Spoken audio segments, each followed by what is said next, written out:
중소기업 대표로 은퇴 3년 차인 이모 씨. 회사에 있을 때 일을 곧잘해서 열심히 키웠던 아끼는 후배가 있었다고 합니다. 그 후배가 부친상을 당해 몇 시간을 운전해서 아내와 함께 갔는데 손님도 문상객도 없었는데 거의 1시간을 혼자 앉아 있다 왔다고 합니다. 서울에서 출발해서 가다 보니 낮 시간에 도착해 다른 손님들도 거의 없었고 분명히 후배도 나를 보고 문상도 하고 조의금도 냈는데 무슨 이유에서인지 장례식장에서도 그 후로도 별다른 인사나 연락이 없어서 굉장히 실망했다고 하는데요. 회사에 있을 때는 간이며 쓸개며 다 빼줄 것처럼 귀찮을 정도로 옆에 계속 붙어 있더니 이제 은퇴하고 나니 힘이 없어졌다고 일어나 싶어 섭섭하기도 하고 속상했다고 합니다. 많은 시니어들이 은퇴 후 사람과의 관계가 가장 어렵다고 이야기합니다. 그래서 오늘은 은퇴 후 절대 만나지 말아야 할 사람을 소개해드리겠습니다. 첫 번째는 다녔던 회사 사람들입니다. 은퇴해도 다녔던 회사 사람들과 꾸준히 연락하고 만나는 건 좋은 거 아니야 라고 생각하실지 모르겠습니다. 사람들은 흔히 직장에서 맺은 인간관계가 은퇴 후에도 지속될 것으로 기대합니다.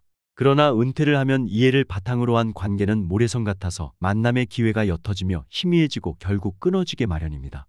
지금 여러분들 휴대폰에 저장된 연락처를 한번 살펴보세요. 직장 동료나 일 때문에 만난 사람들을 제외하면 딱히 연락할 사람이 없는 것이 현실입니다. 한국은 하루 중 가장 많은 시간을 직장에서 보내기 때문에 은퇴할 때쯤에는 주변 관계는 업무와 관련된 사람들이 대부분이라고 합니다. 그러다 보니 내가 퇴직을 하고도 허전함과 외로움에 예전에 다녔던 부하 직원이나 친하게 지냈던 동료에게 전화를 하는 사람들이 있습니다. 그렇게 전화해서 회사는 요즘 어떠냐, 누가 승진을 했냐 하며 이제는 나와 상관없는 이야기들을 늘어놓게 됩니다. 계속 이런다면 전화를 받는 사람 입장에서도 부담스러울 수 있습니다. 은퇴자에게 경조사 또한 어려운 문제입니다. 정이 많은 한국 사람들은 은퇴 후에도 정 때문에 또는 미래에 대비한 투자로 여기면서 어쩔 수 없이 경조사에 참여하고 지출을 단행하지만 사실 돌려받는 금액은 평생 내가 뿌린 돈의 절반도 안 된다고 합니다. 친인척이 아닌 이해관계로 부조를 했던 이들은 은퇴 후 경조사를 알렸을 때 나몰라라 하기 십상이지요. 한 가지 분명한 것은 노후의 경조사 문제를 현역 때와 같이 접근했다간 사람에게도 상처받고 호주머니가 거덜나는 건 시간 문제라는 사실입니다. 나는 회사를 다닐 때처럼 최선을 다해 경조사에 참석하고 부조도 하지만 모든 사람들이 내 마음 같지는 않은 법입니다. 내가 반드시 챙겨야 할 경조사가 있다면 돈만 보내는 것도 괜찮습니다. 당장 은퇴를 하고 나면 앞으로의 내 노후를 홀로 서게 할 준비를 해야 합니다. 다녔던 회사 사람들과 연락하고 만나봐야 이제는 나와 상관없는 철진한 이야기만 오가게 됩니다. 앞으로의 나에게 도움될 만한 이야기는 없는 것입니다. 일본의 한 은퇴 전문가는 늦어도 60세 이후부터는 인간관계를 은퇴형으로 바꾸라고 조언합니다. 은퇴형 인간관계에서 가장 중요한 것은 바로 시기인데요. 늦어도 60세부터는 새로운 인간관계를 만들기 시작해야 합니다. 아시다시피 인간관계라는 것은 하루아침에 갑자기 만들어지는 것이 아니죠. 나무에 물을 주듯이 주변 사람들에게 꾸준한 관심과 사랑을 나눠줘야 합니다. 그렇다면 좋은 인연은 어디서 찾아야 할까요? 바로 내가 사는 지역입니다. 한참 직장을 다닐 때는 내가 살고 있는 지역을 천천히 둘러볼 기회가 없지만 은퇴를 하고 나면 대부분의 시간을 자신이 살고 있는 지역에서 머무르기 때문에 내가 사는 지역을 라이프타운이라고 합니다. 그래서 이 라이프타운에서 좋은 인연이나 친구를 만나는 것이 좋은데요. 구체적인 방법으로는 구청이나 지역도서관에서 운영하는 각종 프로그램에 참가하는 것입니다. 등산, 수영, 독서 등 관심사에 맞게 찾다 보면 비슷한 취미나 생각을 가진 좋은 친구를 만날 수 있습니다. 두 번째는 돈 얘기하는 사람입니다.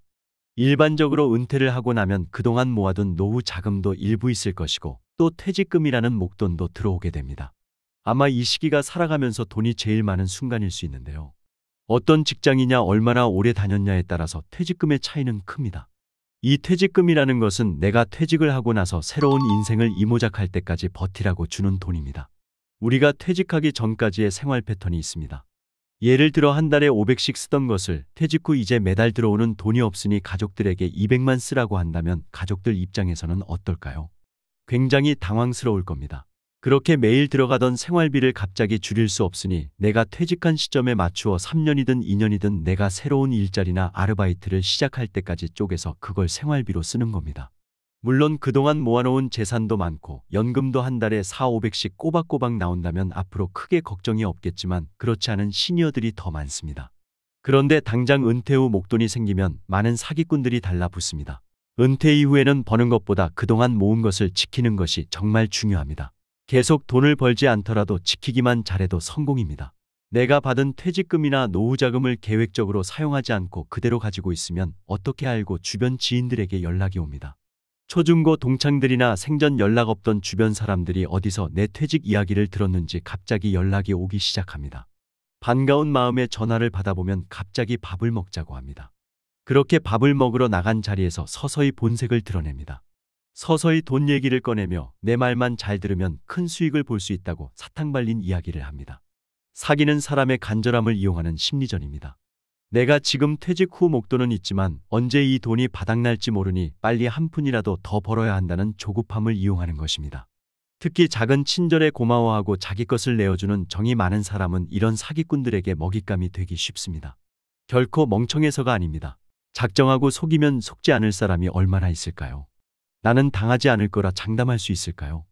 따라서 은퇴 후 돈 얘기를 꺼내며 쉽게 돈을 벌 수 있다고 하는 사람은 절대로 가까이 하시면 안 됩니다. 투자해서 돈 벌었다는 지인 차단, 돈 필요하다는 지인도 차단하시고 만나면 투자 얘기를 꺼내는 모든 주위 인맥 및 방송도 안 보시는 것이 좋습니다. 이 사람 저 사람 만나보고 다녀봐도 다 똑같습니다. 돈을 많이 벌 수 있다는 얘기는 그 사람의 얘기일 뿐 나와는 상관이 없습니다. 모든 재테크 투자가 나쁜 것은 아니지만 직장 생활만 주로 하셨던 분들은 퇴직 후 1, 2년만 지나도 급한 마음에 뭐든지 해보자며 잘 모르는 분야의 지인 말만 믿고 투자나 사업에 뛰어드는 경우가 많습니다. 이럴 때 절대 조급해하지 마시고 잠깐 여유를 가지고 천천히 준비하세요. 돈 1, 200 벌기는 어려워도 1억 날리는 것은 순식간입니다. 3, 40대는 다 잃어도 다시 복구할 기회가 있지만 50대 이후에는 한번 쓰러지면 다시 일어나기가 어렵습니다. 그래서 나이가 들수록 사람을 가려서 사귀어야 합니다. 사람을 가려서 사귀라는 말이 좀 냉정하게 들릴 수도 있지만 조금만 생각하면 상식적인 말입니다. 모르는 장소에 가서 정체도 모르는 음식을 입에 넣었다가 크게 탈이 날 수도 있듯이 사람도 아무나 만났다가 똑같이 탈이 날 수 있습니다. 오늘 내용 도움이 되셨나요?